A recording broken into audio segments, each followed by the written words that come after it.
नमस्कार सभी विद्यार्थियों का एक बार फिर से मेरे YouTube चैनल में। आज हम वायुमंडल के संगठन के बाद एक नए बिंदु वायुमंडल की संरचना पर बात करेंगे। तो संगठन हमने पिछली कक्षा में पूरा किया था। आज हम पूरी स्ट्रक्चर पर बात करेंगे कि कौन कौन सी परतें हैं जो वायुमंडल में पाई जाती हैं, किस किस परत की क्या विशेषता है, कितने कितने किलोमीटर की ऊंचाई तक है। पिछली कक्षा में हमने बात की थी कि वायुमंडल जो है गुरुत्वाकर्षण बल के द्वारा इस पृथ्वी से चिपका हुआ है, जुड़ा हुआ है। और आज हम इस धरती के ऊपर से लेकर इस 800 किलोमीटर तक की सभी परतों को जानेंगे कि कौन कौन सी परतें वायुमंडल में पाई जाती हैं। तो पहले देखते हैं कि वायुमंडल की संरचना किस प्रकार की है, कौन कौन सा इसमें जो है बिंदु है और क्या क्या परतें हैं। तो वायुमंडल की संरचना दो प्रकार की है।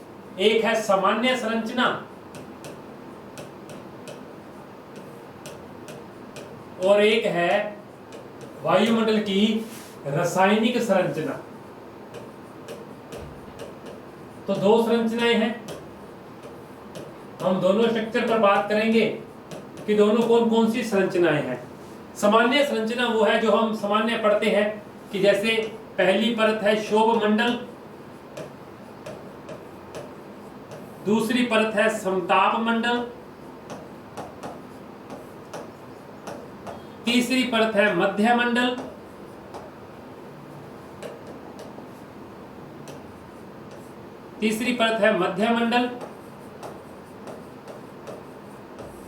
फिर है आयन मंडल और फिर है बहिर्मंडल। तो 5 परतें तो ये सामान्य संरचना में इन पर बात करेंगे। क्षोभ मंडल, संताप मंडल, मध्य मंडल, आयन मंडल और बहिर्मंडल। इसी प्रकार हम दूसरे और रासायनिक व गैसीय आधार पर बात करेंगे जिसमें दो मंडल हैं। एक है सममंडल और एक है इसमें विषम मंडल। विषम मंडल ये कुल 6 परतें हैं, इन पर हम बात करेंगे। क्षोभ मंडल, समताप मंडल, मध्य मंडल, आयन मंडल, बहिर्मंडल और दूसरी तरफ सममंडल और विषम मंडल। क्षोभ मंडल ट्रोपोस्फेयर, स्ट्रेटोस्फेयर,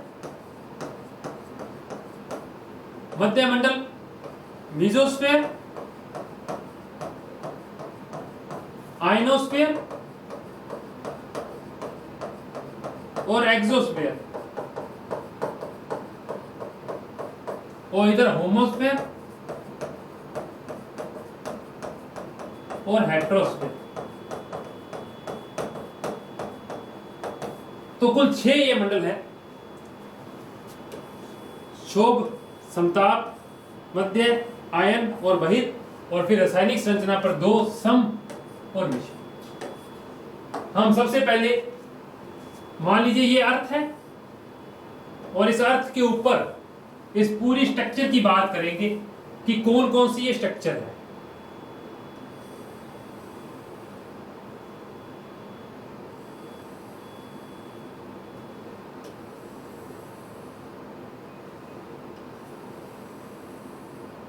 तो पहला मंडल जो सबसे नीचे है यह है क्षोभ मंडल।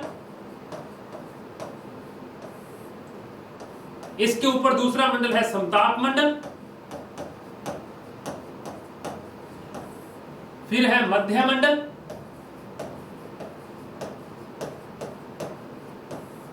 फिर है आयन मंडल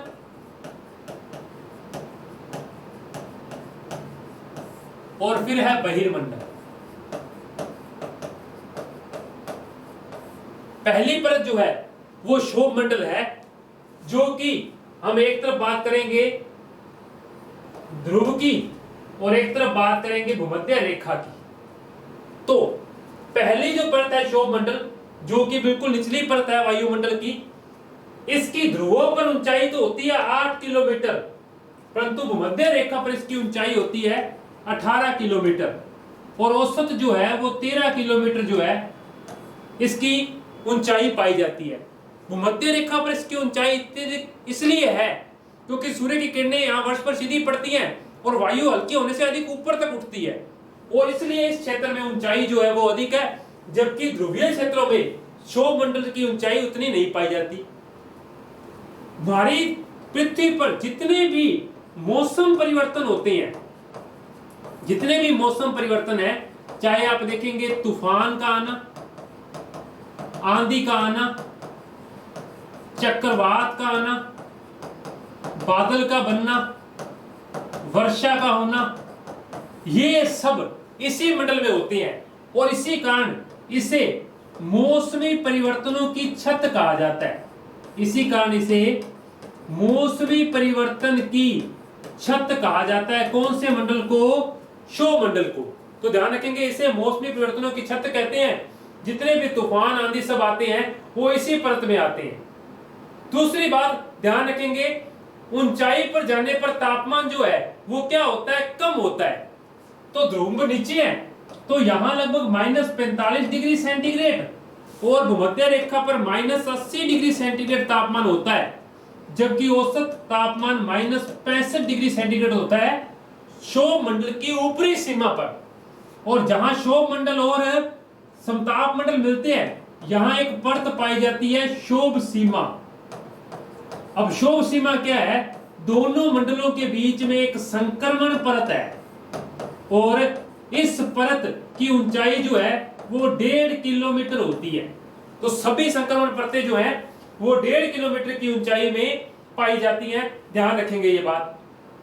अब हमारे वायुमंडल में जितनी भी धूलकण और जलवाष्प है उनका 99% जो है वो क्षोभ मंडल में पाया जाता है। बात कर रहा हूं फिर से, धूलकण व जलवाष्प का 99% भाग जो है वो क्षोभ मंडल में पाया जाता है। ध्यान रखेंगे। इसके साथ ही वायुमंडल के कुल भार का, वायुमंडल के कुल भार का 3/4 या 75% भाग जो है वो क्षोभ मंडल के अंतर्गत ही मिलता है। और इस परत की एक अन्य प्रमुख विशेषता है तापीय व्युत्क्रमणता,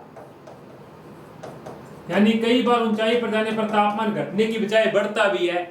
और इसी परत में सामान्य तौर पर आपको पता है सामान्य ताप पतन दर जो है इसी परत में होती है।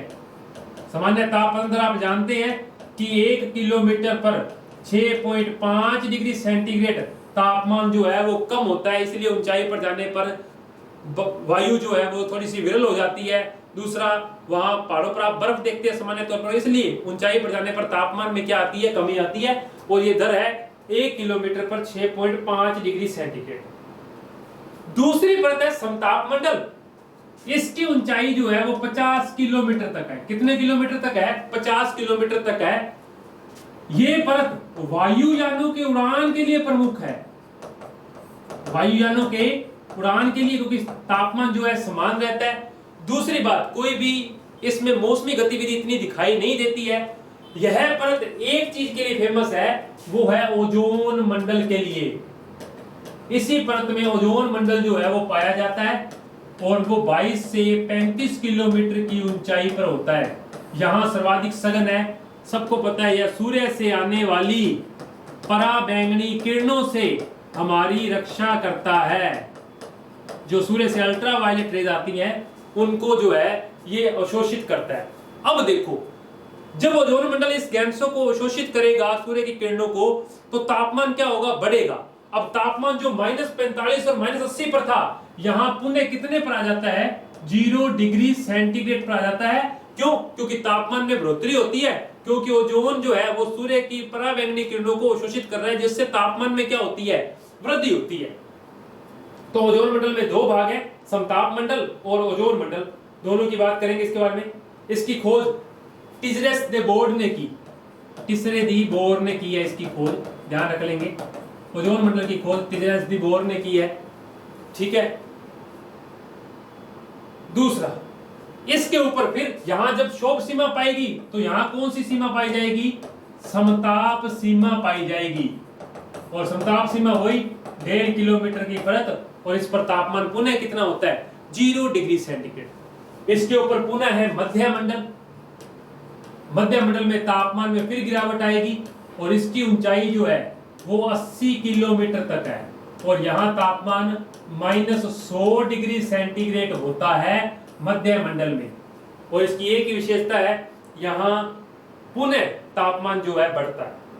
इसके बाद फेमस परतों में से एक आयन मंडल। और आप देखते हैं कि आयन मंडल जो है इसकी जो ऊंचाई है वो 400 किलोमीटर तक है। और आयन मंडल पहले तो फेमस है, जितने भी उपग्रह संचार के छोड़े जाते हैं वो इसी परत में छोड़े जाते हैं। दूसरा, ये परत 2 प्रकार की ध्रुवीय ज्योतियों के लिए प्रसिद्ध है, या उसको बोलते हैं अरोराज के लिए प्रसिद्ध है। यानी आपको वायुमंडल के ऊपरी भाग में हरे रंग की रेखाएं, ध्रुवीय ज्योतियों, हरे रंग की रेखाएं देखने को मिलती हैं, जिनको अरोरा बोलते हैं। और ये रेखाएं या ये जो दृश्य है ये 2 जगह प्रकट होता है। ये 2 जगह कौन कौन सी हैं, हम पहले इन पे बात करते हैं। तो उत्तरी ध्रुवीय ज्योति, तो 2 ध्रुवीय ज्योति दिखती है, तो उत्तरी ध्रुवीय ज्योति और एक है दक्षिणी ध्रुवीय ज्योति। उत्तरी ध्रुवीय ज्योति और दक्षिणी ध्रुवीय ज्योति ये दिखती है नॉर्वे पर और इसे बोलते हैं अरोरा बोरियोलिस। और दक्षिणी ध्रुवीय ज्योति है वो दिखती है ऑस्ट्रेलिया पर और इसे बोलते हैं अरोरा ऑस्ट्रेलियस। इसे सुमेर ज्योति भी कहा जाता है, इसे सुमेर ज्योति भी कहा जाता है। तो ये विशेषता है आयन मंडल की परत की, उपग्रह के संचार के लिए प्रसिद्ध है। दूसरी बात, यहाँ ध्रुवीय रंगीन प्रकाश में आपको कहा हरे रंग की रेखाएं दिखती हैं और 2 प्रकार की है, उत्तरी ध्रुवीय ज्योति अरोरा बोरियोलिस और दक्षिणी ध्रुवीय ज्योति अरोरा ऑस्ट्रेलियस जो है इस पर दिखती है, उपग्रह के लिए प्रसिद्ध है। अब ये परत रेडियो का संचार करती है। इस परत को 4 परतें डी, ई, एफ और जी परत में बांटा गया है। कितनी परतों में बांटा गया है? डी, ई, एफ और जी। तो आयन मंडल की परत पर बात कर रहा हूं। सबसे नीचे डी परत की क्या विशेषता है, फिर ई परत की क्या विशेषता है, फिर एफ परत की क्या विशेषता है और फिर जी परत की क्या विशेषता है। तो पहले तो इनकी ऊंचाई ध्यान रखेंगे। डी परत जो है वो 60 से 96 किलोमीटर के बीच पाई जाती है। ई परत है 96 से 144 किलोमीटर के बीच। एफ परत 144 से 360 किलोमीटर के बीच और ये 360 किलोमीटर से ऊपर देखने को मिलती है। तो पहले तो 4 परतों में बांटा गया आयन मंडल को। नीचे से बात कर रहा हूं, डी, ई, एफ, जी। 60 से 96, 96 से 144, 144 से 130 और 360। इसको आप 80 से भी मान सकते हैं, 80 किलोमीटर से भी है। अब हम 2 ध्यान रखेंगे। एफ परत को अपलेटन परत भी कहते हैं, अपलेटन स्तर भी कहते हैं। और ई परत को बोलते हैं कैनेली हेवेसाइड परत। ध्यान रखेंगे, बहुत बार ये प्रश्न आता है कि ई परत निम्न में से वायुमंडल की किस परत को कैनेली हेवेसाइड परत कहते हैं। तो ई परत को कैनेली हेवेसाइड परत कहलाती है। नाम यह डी से संचार के लिए, डी से दीर्घ तरंगों का परावर्तन करती है, दीर्घ तरंगों का परावर्तन करती है। ई परत रेडियो और लघु तरंगों का, रेडियो संचार की तरंगें और लघु तरंगों का परावर्तन करती है। एफ परत भी मध्यम और लघु का। अब एक अच्छी बात एफ परत के लिए, ये मध्यम और लघु का, देखो ऊपर जा रही है तो तरंगे कम होती जा रही हैं। अब इसमें मेन बात ये है कि ये परत रात्रि में नहीं दिखती, दिन के समय ही दिखती है। रात्रि में ये परत नहीं होती है, सिर्फ दिन के समय ही दिखती है। और ये पहला जो आयन मंडल का कुछ अंदर का भाग डी, ई, एफ, जी परतों की लंबाई क्या नाम है और किन किन तरंगों का परावर्तन करती है। इसके बाद में शुरू होता है बहिर्मंडल, जो कि लगभग 10,000 किलोमीटर तक है और इसके बारे में कोई जानकारी जो है वो प्राप्त नहीं है। एक और यहाँ भी एक सीमा पाई जाएगी, इसको बोलेंगे मध्य सीमा। संक्रमण परत है आयन मंडल और मध्य मंडल के बीच में, और इसकी लंबाई भी कितनी है, 1.5 किलोमीटर है। इसकी लंबाई भी 1.5 किलोमीटर है। दूसरा हम बात कर रहे थे इस वाले क्लासिफिकेशन की, पहले क्या रखेंगे, ये क्लासिफिकेशन मार्सेल निकोलेट ने किया है। उन्होंने क्या किया कि क्षोभ मंडल और समताप मंडल को तो किसमें शामिल कर लिया, सममंडल में, जबकि मध्य मंडल, आयन मंडल और बहिर्मंडल को शामिल कर लिया विषम मंडल में। ठीक है, बाकी वो आधे मध्य मंडल को भी सममंडल में शामिल करते हैं। अब इनकी उन्होंने ऊंचाई क्या बताई है, पहले की ऊंचाई जो है वो 0 से 90 किलोमीटर है। तो ध्यान रखेंगे कि जो पहले 3 मंडल हैं वो तो है सममंडल में, अंतिम जो 2 मंडल हैं वो है विषम मंडल में। विषम मंडल को उन्होंने आगे पुनः फिर 4 भागों में बांटा है, आणविक नाइट्रोजन, आणविक ऑक्सीजन, आणविक हाइड्रोजन और आणविक हीलियम। यानी विषम मंडल में उन्होंने 4 परतें विभाजित की हैं, आणविक नाइट्रोजन, आणविक ऑक्सीजन, आणविक हाइड्रोजन और आणविक हीलियम की परत। रासायनिक संगठन है, गैसों के आधार पर है, ध्यान रखेंगे इसके बारे में क्या क्या है। अब इसमें 90 से पहले 200, क्योंकि 90 तक कौन सा मंडल है, सममंडल। 90 से 200 किलोमीटर तक आणविक नाइट्रोजन की परत है, फिर 90 से 1100 किलोमीटर तक आणविक ऑक्सीजन की परत है, 1100 से 3500 किलोमीटर तक आणविक हाइड्रोजन की परत है, और 3500 से ऊपर कौन सी परत है, आणविक हीलियम की परत है। तो 4 परतों में इन्होंने इसको बांटा है, नाइट्रोजन, ऑक्सीजन, हाइड्रोजन, हीलियम, ये भी नीचे से ऊपर की ओर ही चलेंगे। ये कुल मिलाकर हमारे वायुमंडल के संगठन पर एक बिंदु पर बात थी कि क्या क्या है।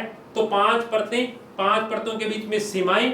सममंडल में कितनी परतें हैं, पहले 3 परतें सममंडल में आती हैं, मध्य मंडल तक, उसके ऊपर की 2 परतें विषम मंडल में आती हैं। वहां आयन मंडल में DEFG हैं, यहां विषम मंडल में जो है वो नाइट्रोजन, ऑक्सीजन, हाइड्रोजन और हीलियम की परत है। ये वायुमंडल की संरचना, एक छोटा सा बिंदु। कुल भार का आपने बात की कि 95% जो है जलवाष्प का क्षोभमंडल में पाया जाता है, मौसमी परिवर्तनों की छत कहते हैं।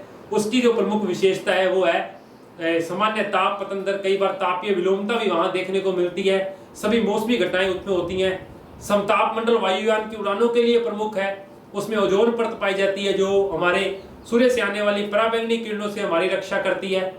आयन मंडल जो है उसमें 2 ध्रुवीय ज्योतियां देखने को मिलती हैं और वो उपग्रह संचार के लिए प्रसिद्ध है। डी परत जो है वो दीर्घ तरंगों का, बाकी 3 परतें मध्यम और लघु तरंगों का परावर्तन जो है वो करती हैं। ये 2 और हम नाम ध्यान रखेंगे कि एफ परत को प्लेटन स्तर और ई परत को कैनेली हेविसाइड परत कहते हैं, और जो इनमें से एफ परत है वो रात्रि में नहीं दिखती है। धन्यवाद, नमस्कार। चैनल को जरूर सब्सक्राइब करेंगे।